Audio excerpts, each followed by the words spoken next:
Good morning, everyone. Aaron Zauber, your host for Fully Alive Coaching TV. I'm so grateful to be here with you this morning. And we're going to talk about today several different topics I'll outline here. Dating and attraction. We're going to talk about relationships. We're going to talk about the power of love and also about realizing our dreams. Today, I'm also going to be taking a caller or two. We'll see how that goes. So if you'd like, you can call in either by phone or by Skype. If you can get to Skype, that's best, actually, but phone will work as well. The phone number is 919-518-9773.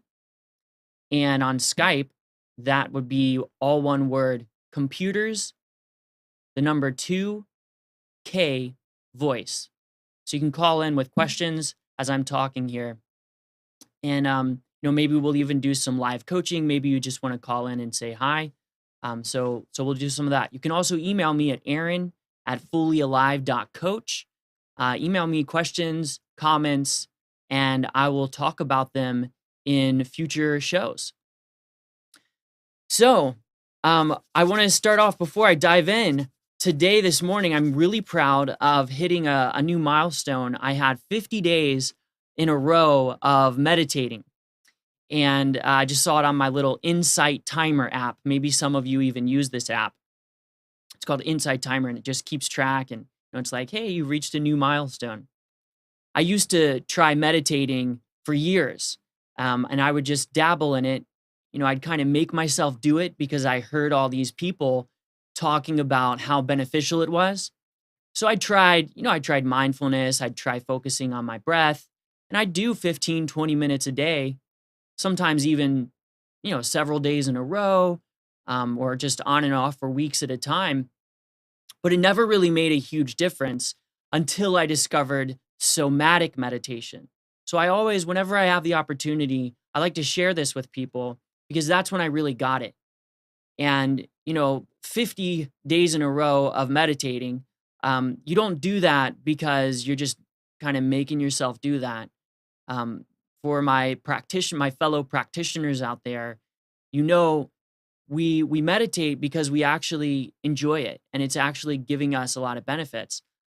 This morning during my session, for the whole entire 45 minutes, it's literally the most electrical, sensational experience that is almost impossible to describe. Just the amount of electricity flowing through my body is phenomenal. So I recommend, again, somatic meditation. That's meditating with the body as the vehicle for enlightenment. And, this is the vehicle. We talked about that last week, right? This is the vehicle that we get to move throughout the world. And when we can learn to know this, right? You've heard know thyself. To know this, not just at an ideological, mental level, but to know our body through direct experience. Then we get to know really everything and everyone around us in a more intimate way. And the more aware we are of ourselves, of our surroundings, the more choice we have. And we want choice because that's really what it means to have power and to be responsible in the world, to be able to respond and create the life of our dreams. So I'm going to talk a little bit about that as well, about responsibility and power, and the dating and attraction. I will say, just since I'm on it right now, with power, that's such a loaded word, right? As soon as somebody says that, it's like, ooh, what's going on here? Power is really a neutral thing, but the problem is that in our world, most of the examples we see of power is what I call power over, the desire to control. And we desire to control ourselves sometimes, other people, because we're attempting to maintain some semblance of certainty. We want to kind of know how things are going. We don't want to be too out of control, right? It's pretty simple. But power itself is really a neutral thing. And then we can use that, we can steer or guide that power in different directions. And power is 100% equal to responsibility. It's the same thing. You remember in Spider-Man, the grandma says to Peter, um, with great power comes great responsibility. Most of us remember that scene. And it's so true. Power and responsibility, I think they're pretty much the same thing. I mean, you don't have one without the other, really. They're not sustainable for very long, one without the other. They're just opposite sides of the same coin. So we'll talk a little bit more about that. I want to talk about power / energy / money as the physical representation of energy. I've been having lots of conversations with some of my healer friends this week around money and charging clients, and just how that all translates to reality, how we do this thing, how we can steer the power money conversation in a conscious and also masterful way. All right, so bunch of different topics. Again, Aaron at fullyalive.coach. Can email me.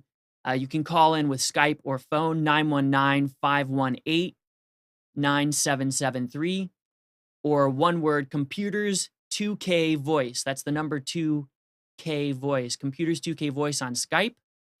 And we may take some callers. We can do some live coaching here.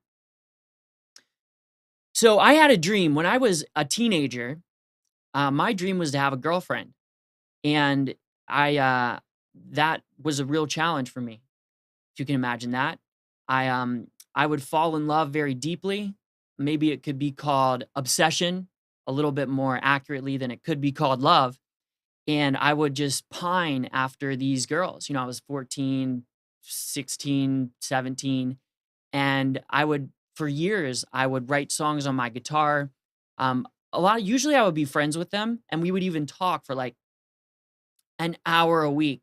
I remember talking on the landline, the cordless phone that I had out in the driveway, just for an hour every Monday night with this one girl. And at some point, after maybe a year or two of this, I got the courage to ask her to be my girlfriend.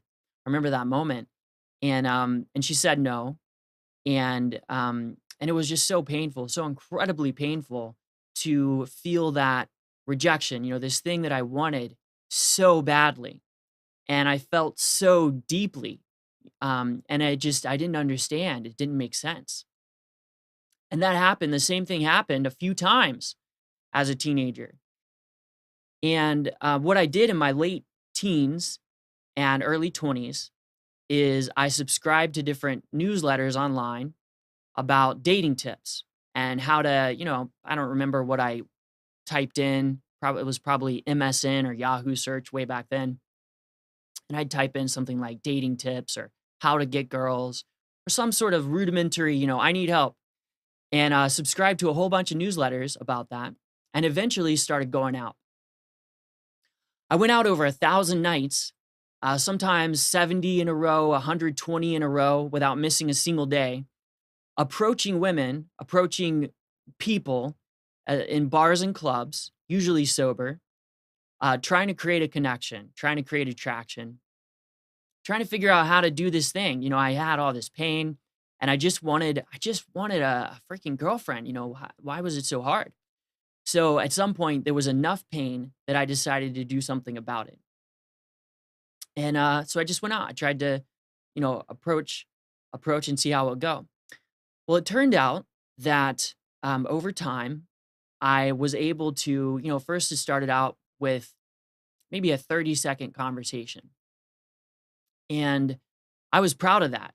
I would have these short little exchanges, and I wouldn't die because back in the day, the nerves and the fear was so strong. It was really, it took a lot of courage just to do that. And it's so funny that there's so many men who would rather just like go to war and fight a battle overseas than go approach a woman that we're attracted to. And I actually, so anyway, not making light of any of that at all, but just showing what it's like in a man's world very often to approach a woman. It's a big can be a big deal. We're putting ourselves on the line. And what I found over time is that I'd be able to, have that 30-second conversation. I remember my first 30-minute conversation with a beautiful woman at a bar. And I remember going home that night being just so proud of myself and just feeling amazing, and I got her number, and, it didn't really go anywhere after that. But just the fact that I'd gotten that far and created that connection with another human was a feat for me, for this guy. It really was. Um, so after a number of years of doing that, I learned how to take the interactions farther and farther, and ultimately be able to, I gained some competence there. What surprised me was in 2014, I took a program called the Authentic Man Program. I'd been listening to some of their audios for a while and maybe watched some of their videos, and finally decided to fly out to Boulder, Colorado, and take this 3-day program. It cost me a few $1,000s, and they had all these different exercises about just being ourselves. People would tell me that all the time when I was out at bars and clubs. I'd tell them what I was up to, or we'd just get to talking, and they would give me this advice. They'd just say, like, well, why don't you just be yourself? I was so frustrated because I had no idea what that meant, to just be oneself. But something inside me thought, well, maybe there's something to this. And of course, I always wanted to be authentic. I always, it sounded nice. Wouldn't that be great if I could just be myself and a woman would like me back? The problem was that I hadn't encountered a whole lot of that. So I tried to, really paint over and cover over this, the beauty inside, because there was something that wasn't working. So, obviously it wasn't working just to be myself. So it was time to try something different, right? I don't remember if I told you the story last time. I think I did, of the moment when I was 10 years old that I decided to change my personality entirely. I thought I had a bad personality, for whatever reason, just a number of different reasons. So I'd committed at that moment to change things. So here I was in 2014 in Boulder, Colorado, at this Authentic Man program. There were 12 other guys in the course. There were a bunch of facilitators, and we did all these different exercises, really admitting our struggles, admitting our truth, admitting more of whom we really are. And whether I knew it or not at the time, there was a deep process that was underway of reclaiming my original birthright, of reclaiming who I really was and who I really am. And this is all available to all of us anytime. It's easier to do when we have companionship. It's easier to do when someone is there who's been through the trenches and knows a little bit about being oneself, and also can kind of call us out on our BS. Someone who can recognize when we're not fully being ourselves. So I want to tell you about the last day of that program. There was an exercise where they brought in 12 women, 12 gorgeous goddesses, And so we've been going 2 days, just, connecting as men, just like, there's been crying, there's been, um, just emotional sort of coming into our power exercises. And then on the third and final day, they bring in these goddesses, and we sit in front of them and talk to them as ourselves, as men, in a polarity type context. Okay, and there's a whole lot. I understand that in our world right now, we have a whole lot of questions around gender and polarity, and we're figuring out a lot right there. We're going to talk more about that later.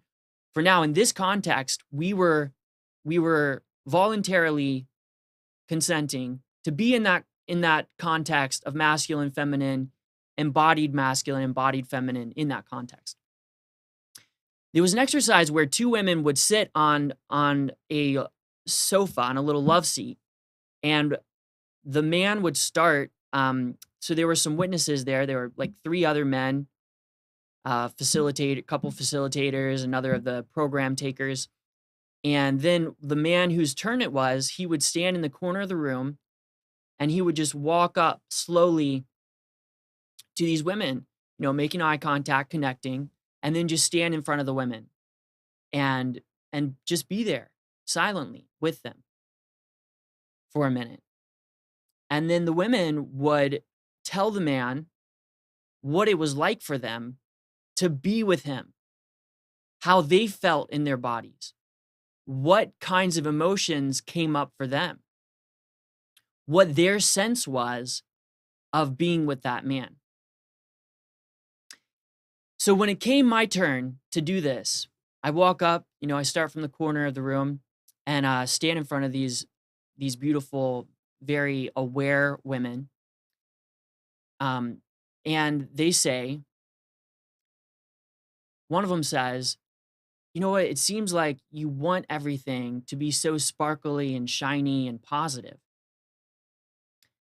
And I feel like part of me is welcome here, but not all of me. And that kind of just makes me want to go away, because I don't really want to be somewhere where only part of me is welcome. And I'm just like, okay, I don't understand what you're saying, but it's just like, okay, this is your experience.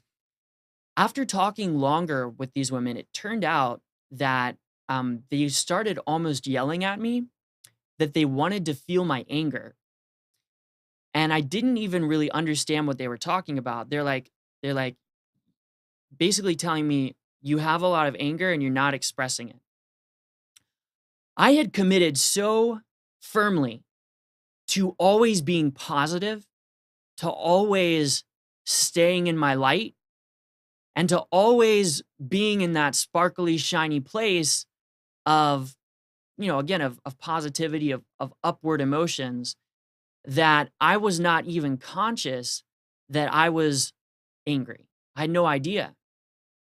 It took these women shouting at me in an experience where I'd paid, $3,000 plus.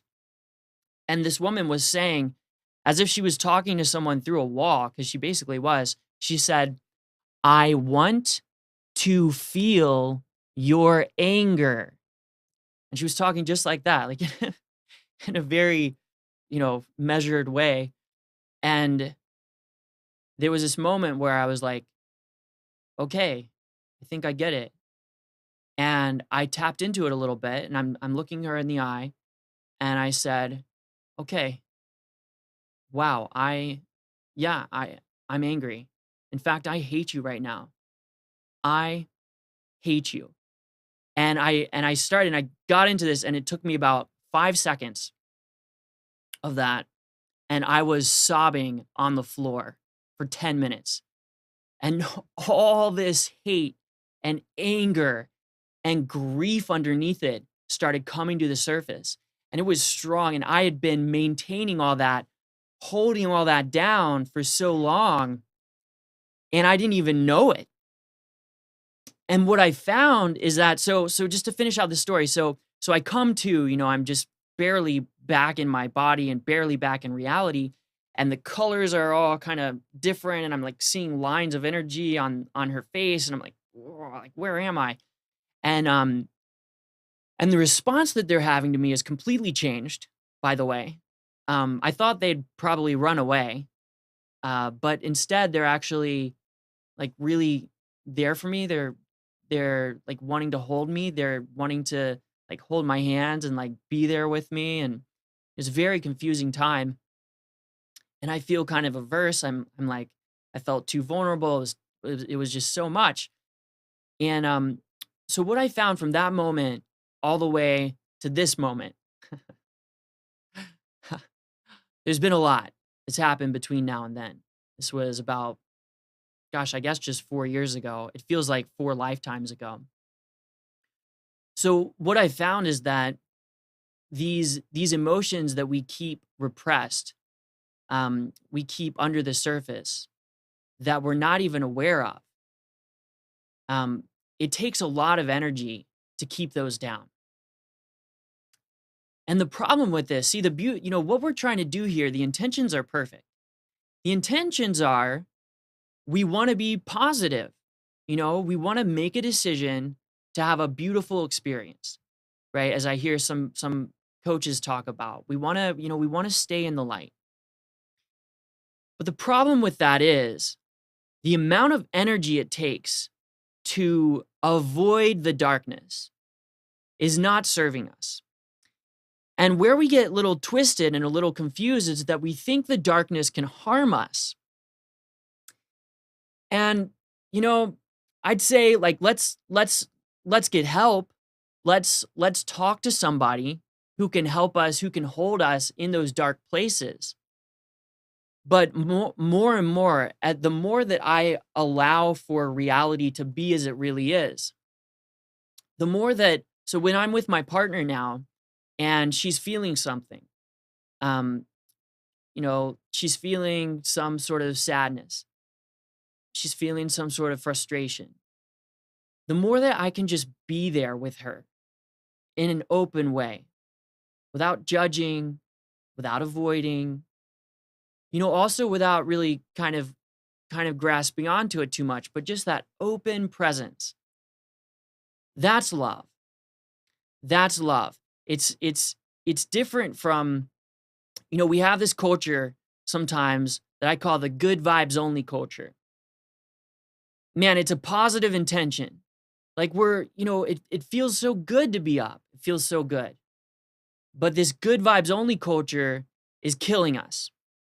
Okay? Because there's some tangled up perspectives in what we're doing here. Are you with me? Are you following? This is where I want you, I sense, I feel into the world and I'm like, oh man, there's questions here. We don't understand this. And we don't understand it because we're trying to approach it from a logical level. And we can't do it that way. We got to use the body. And the body is it's our direct experience. So I want us all to tune into our bodies right now. Okay? So if you're listening to me, these ideas sound nice. I want you to go ahead and take some breaths into your body. So I'm going to do it with you. Here we go.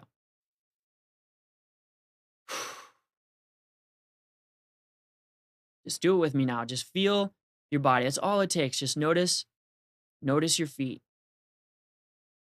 There's a world of sensations in my feet right now. Notice any places where you've got flow in your body. Notice where you've got tension. Notice both. And it's important to notice both because we can get kind of stuck or bogged down. So it's just good to go back and forth. The yin and the yang. Okay, the masculine and the feminine principles. Those work best when they're flowing, when we've got balance. And like I was saying last time, there's seasons, right? And there's, we in a day, we have day and we have night. We have we have darkness and we have light. We have these polarities. We have masculine and feminine. That's all I'm talking about here. When it gets too far out of balance, we're going to encounter problems. And the out of balance that's happening is it's what I would call sort of this hyper masculine fixation.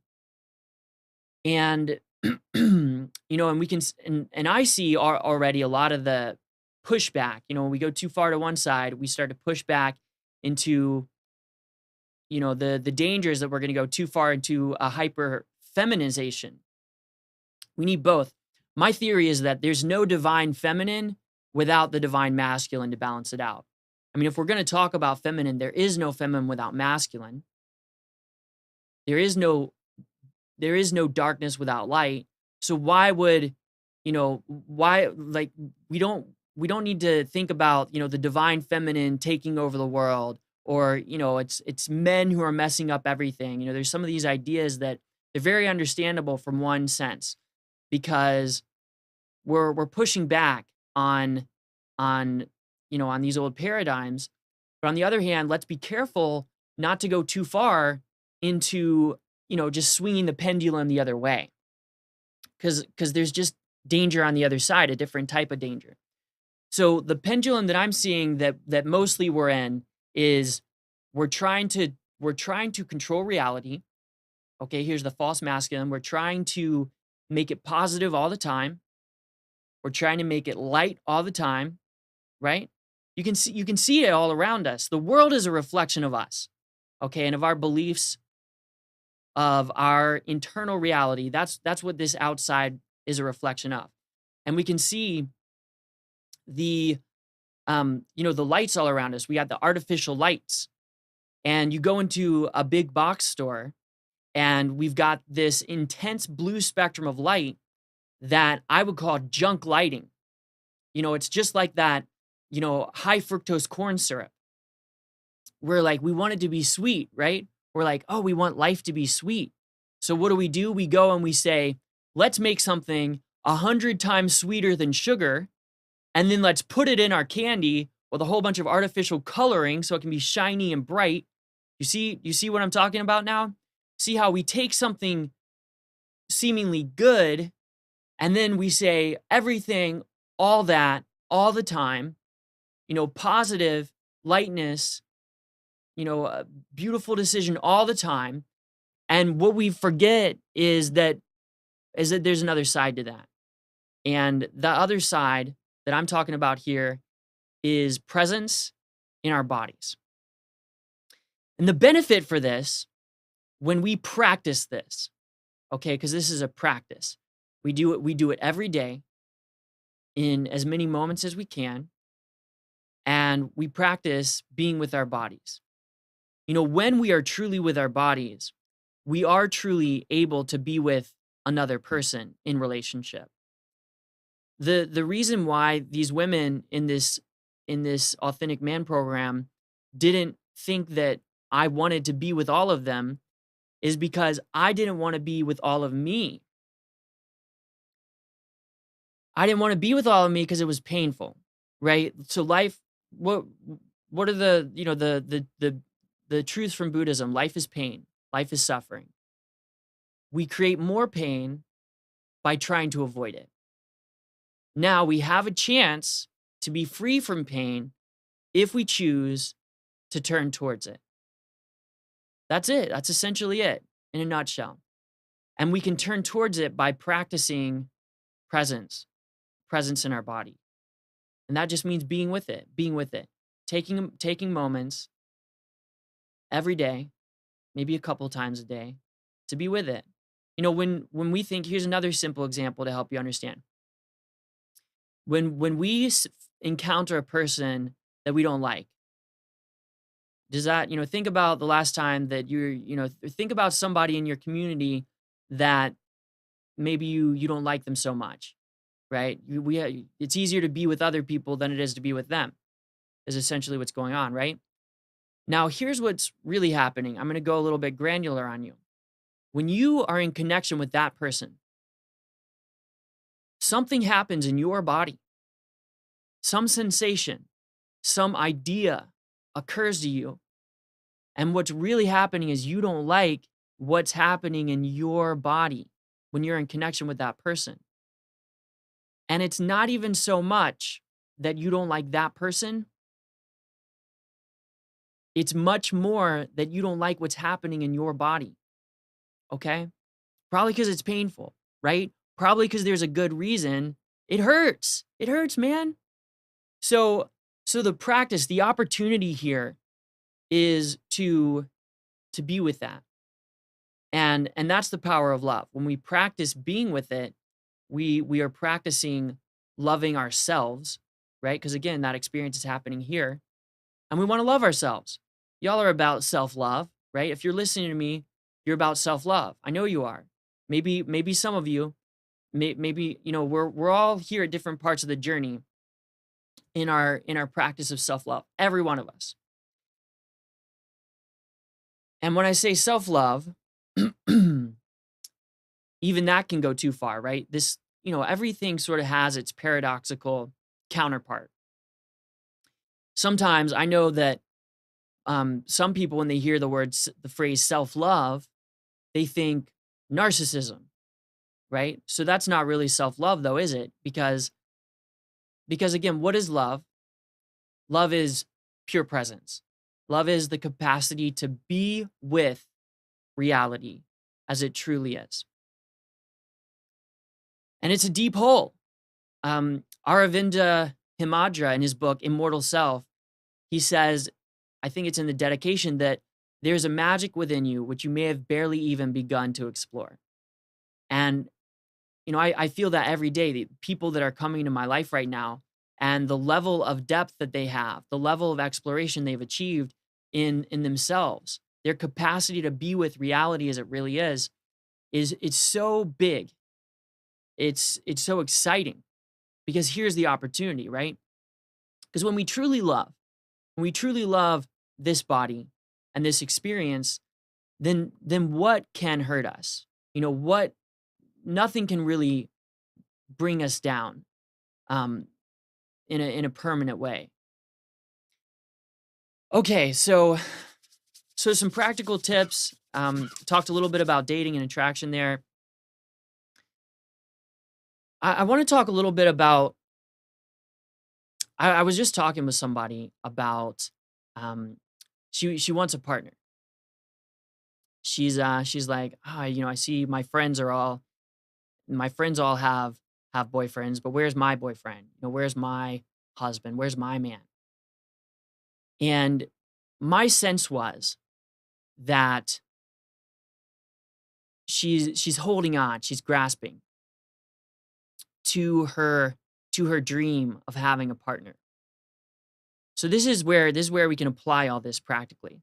So whatever your dream is, whether it's getting a girlfriend or a boyfriend, or a partner, whether it's having the business of your dreams, having the service, the profession of your dreams, making a lot of money, feeling safe and secure. Maybe it's a home that you want. The first step is admitting the dream, right? Because very often we won't even allow ourselves to go that far and admit what we truly want. We're afraid to dream as big as we really are. And even that, notice how there's an avoidance in that, right? So if love is neither grasping nor avoiding, notice how we avoid our dreams, and how if we can simply be with what's in our heart and allow that to arise naturally and just allow that to be there.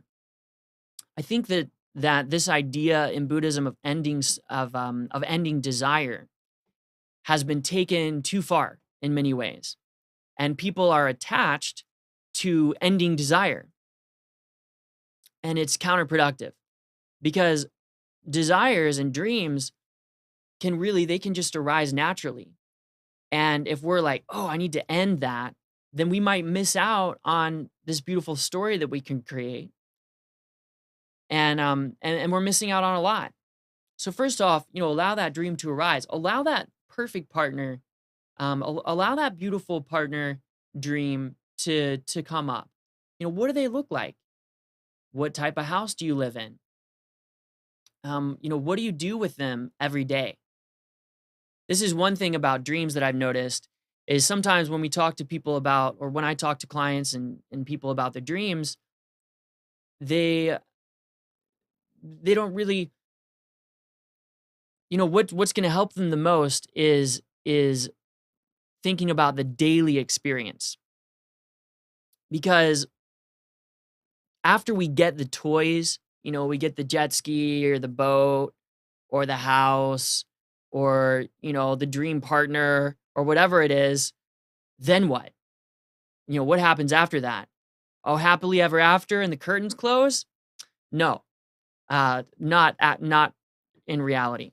What happens is there's more practice. So what I suggest and what I offer to you is to begin thinking of your life itself as a practice. And even as your dream, the dream that you're creating right now, as a practice in and of itself. So that when you think about your dream, which is the same thing, when you dream your dream, when you think about it, an idea is just a dream. When you think about that, you think about it in terms of a daily practice, daily routines. What are you doing with your time on a daily basis? Don't think about it in terms of a goal that you achieved necessarily, but about when you're experiencing that dream, what you're doing consistently. So think about your life in terms of practices. Okay, so where are we here? So you got the partner, you have the dream of the partner. And in this lady's dream, I felt her sort of holding on to it. We have a call. Okay, so we'll take it. Hello? Christian? Yes. Hey Christian. How's it going? Hi, Erin. Good. How are you? Oh, good. It's just Oh, me, you, and about 2,000 people right now. oh boy. You want to say hi to everybody? Hello, everyone. So this is my beautiful goddess partner, Christian, and I'm just lucky that she called in and said hi today. Um, how are you feeling this morning? I'm feeling good. I slept in a little, and now I'm feeling a little nervous. Hmm. Well, thank you so much for calling in and saying hey. Yeah. Is there anything you want the audience to know? Um, One thing that really caught my attention was when you were talking about really going into the darkness. Hmm. And I just want to say how much that has helped me in my life, really allowing it and being with it, and then how it changes after I do that. So that's just been a game changer for me. Thank you. Yeah. I hope I'm imagining everyone. I don't know if everyone can feel or not, but the power, like the raw power that this woman has. It's so funny because most people, when they meet her, sometimes they have no idea what she's actually holding in terms of the leadership and the responsibility and the power that this woman has. And it's just so gorgeous. I can sense it. This is it's why I'm with her. She's the most beautiful, powerful woman I know. And thank you so much. Thanks for sharing that about the darkness. Oh, thank you, Erin. All right, I'll see you soon. Okay. Okay.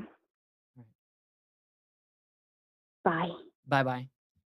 Okay, so you see, you can call in as well, 919-518-9773, and we can talk about questions you have. Maybe you want to make a comment. You can also use Skype. Skype is going to be a little bit clearer on the voice. That is all one word, computers 2K voice. That's the number 2 on Skype, computers 2K voice. And you can email me at aaron@fullyalive.coach. I do one-on-one and group coaching. So email me about that if you're interested. And hopefully we'll get maybe another person to call in here in a little while. One of the things with being with darkness, or being with the down, is that it expands us. It expands who we are. And what I've begun to realize is that it really cannot hurt me. Um, there's just there. I don't think at this point that we can lose. What I notice is that as I as I become more okay with everything that's happening in my body, and even just there in my body, the result of that is that I relax at a deep level. The person you're seeing today is someone infinitely more relaxed than 5, 10 years ago when when I was in bars and clubs trying to you know trying to get laid and just trying to do my pickup thing. um so when we are willing to practice being with reality in our bodies as it truly is, it frees up a lot of energy, and then we can use that energy toward our dreams.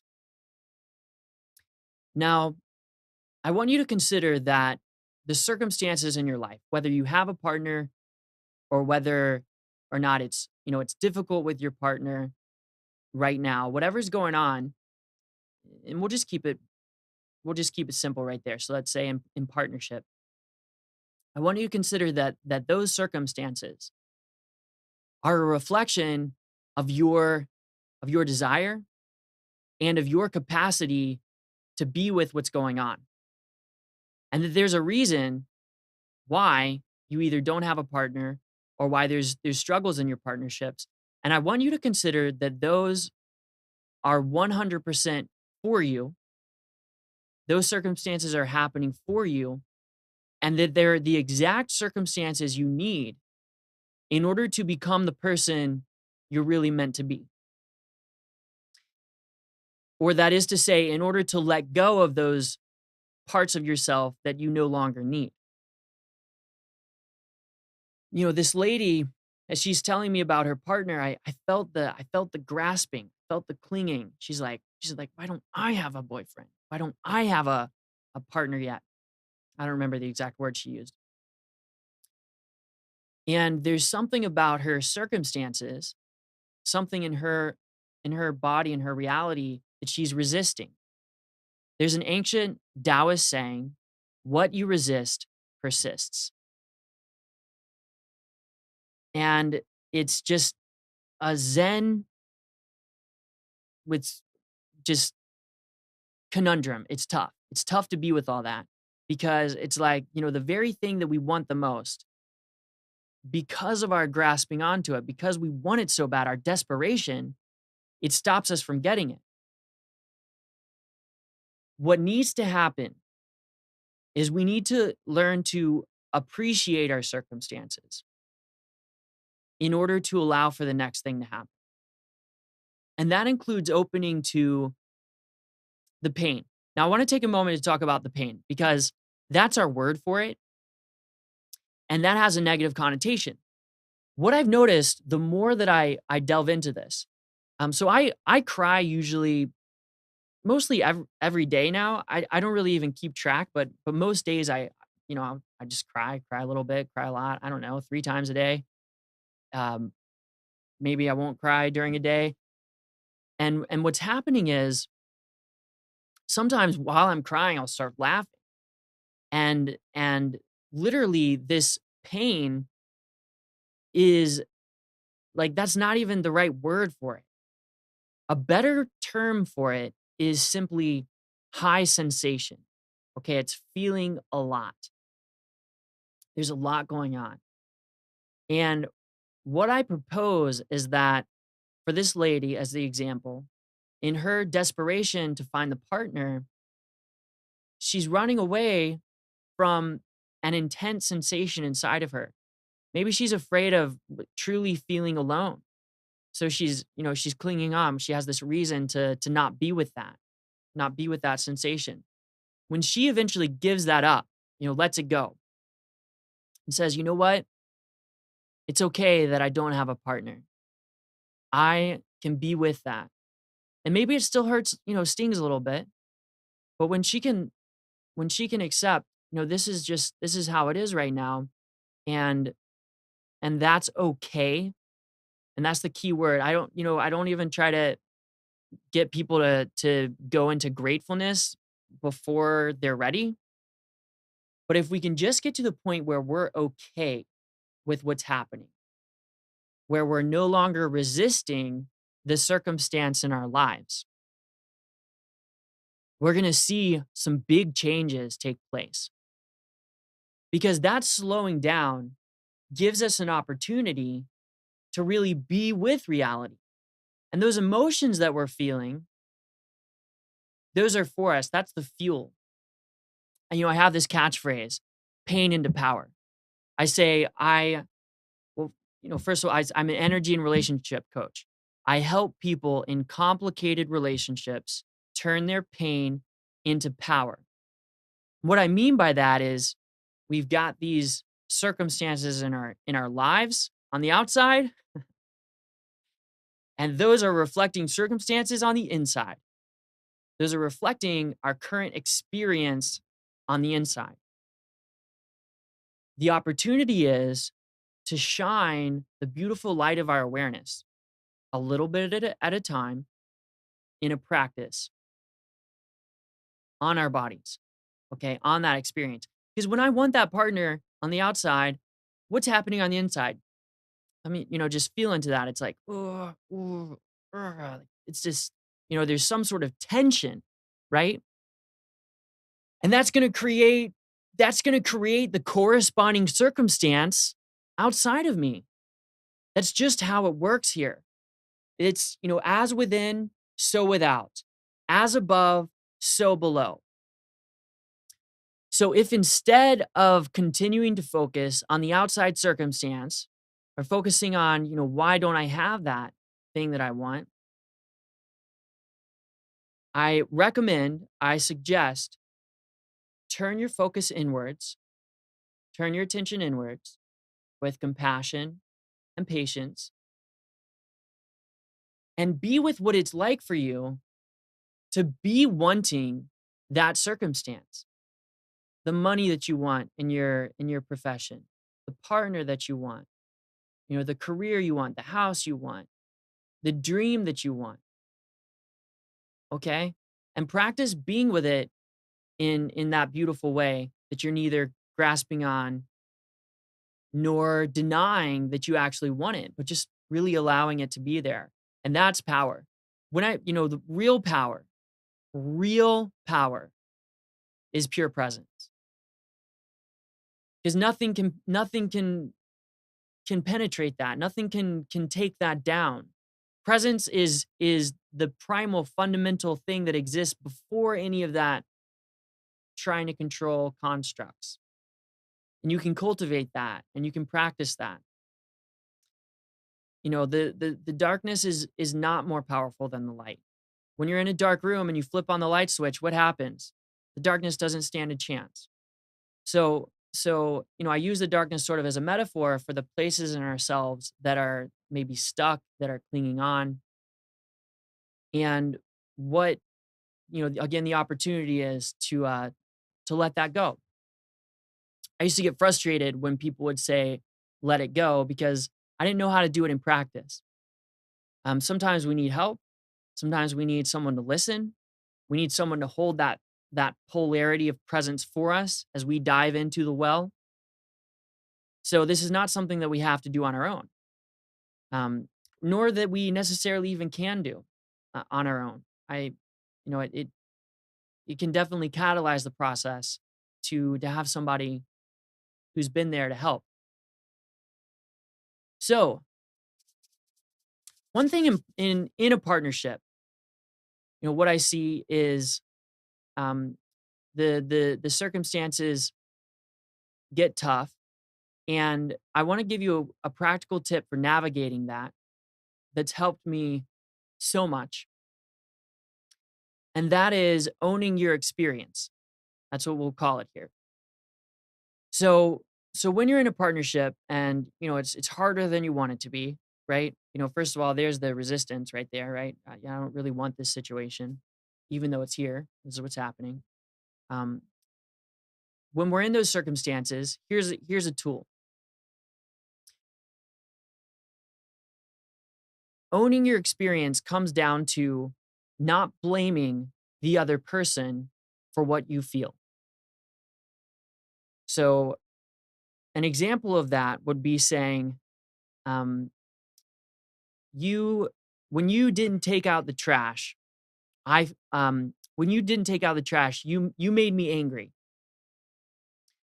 So that's a typical kind of response we might have that's actually blaming that other person for making us feel a certain way.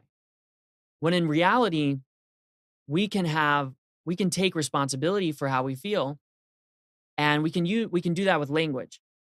And the way we can do that is by saying, when you didn't take out the trash, I felt angry.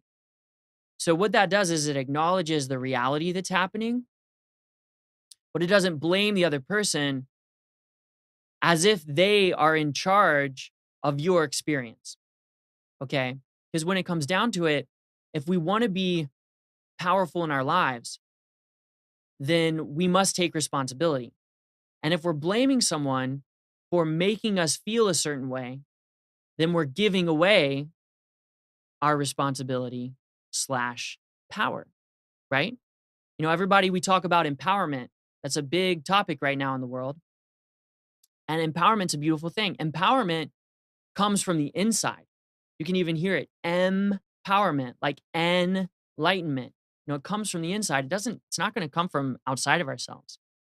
And the way we empower ourselves, we can start to do that in a simple way by being aware of the language we're using and use language in a way that empowers us.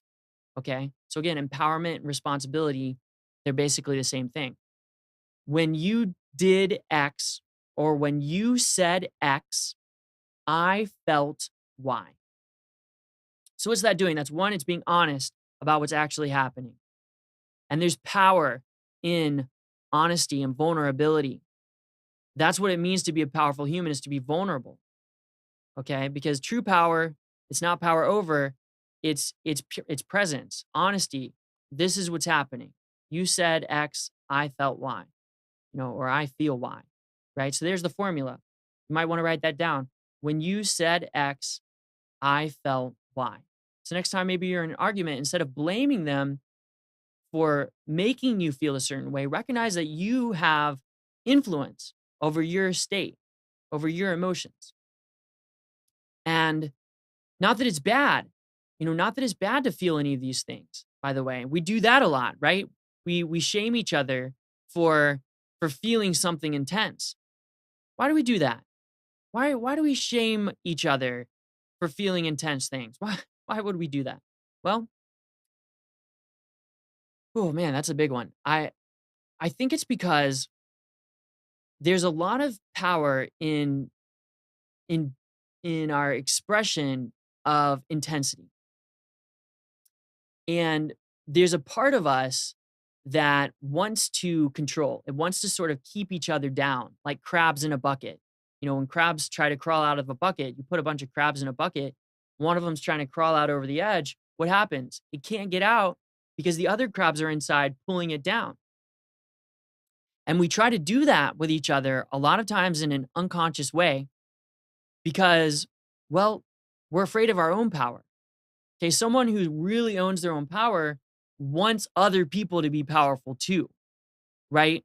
When our lives are happy, when things are going well, we want nothing other than for other people to be happy and successful too, right? We understand that.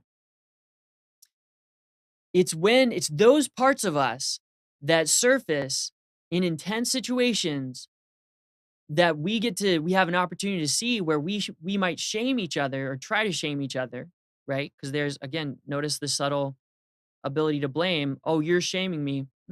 Maybe it's an attempt to shame, but we have the capacity to be strong in what we know is okay, and what we know is true and good, and what we know is appropriate.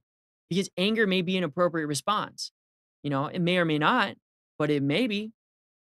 So notice when someone's having an intense experience. Notice your own capacity to be with that. Notice the subtle ways you might tell someone, oh, don't cry. Oh, don't, get angry. Or sometimes people say, calm down, right? Notice the ways that we try to sort of keep each other in check and keep each other small. This is not a license to be in a free for all necessarily. This is not licensed to lash out and hurt each other. There's a very important principle with anger, especially. Anger is like fire, and fire is powerful, right? Fire can do a lot of damage, or it can do a lot of good. Depends on what we're doing with it. So so so these things, it's important to notice when they're appropriate, okay? Because sometimes they're appropriate, sometimes not.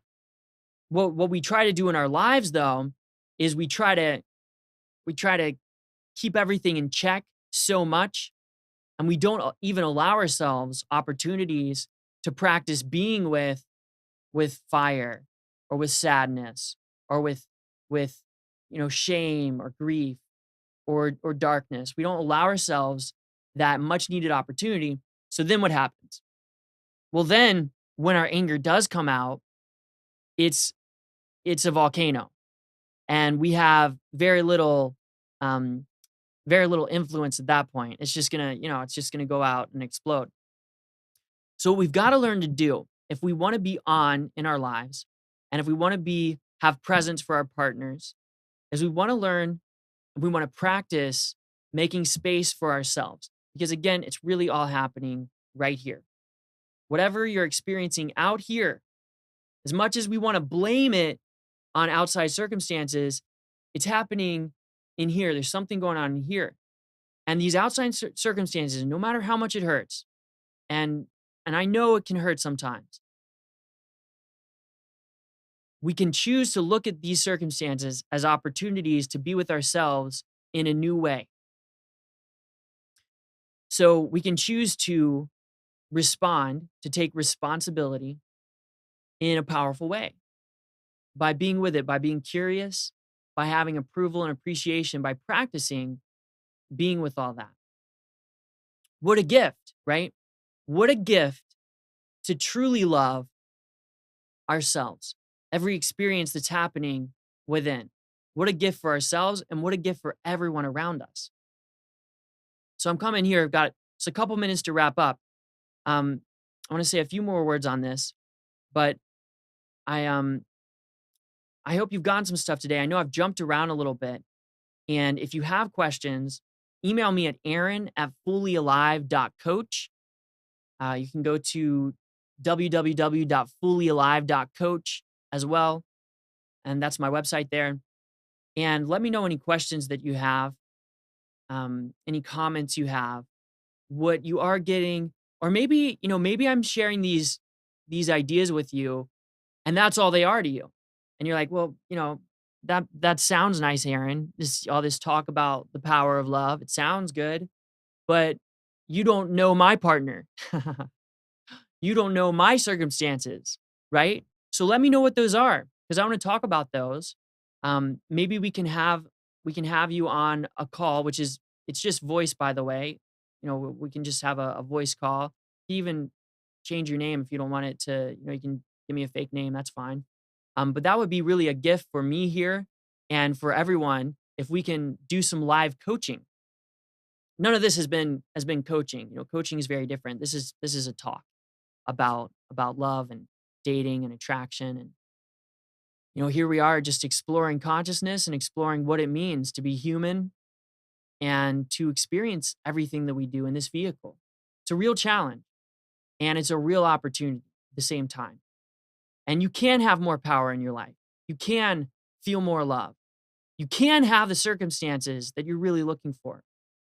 I know it's true because I'm experiencing that more and more every day. So thank you so much for being here. And thank you for practicing loving yourself and for loving the people around you today and every day. Have an awesome week.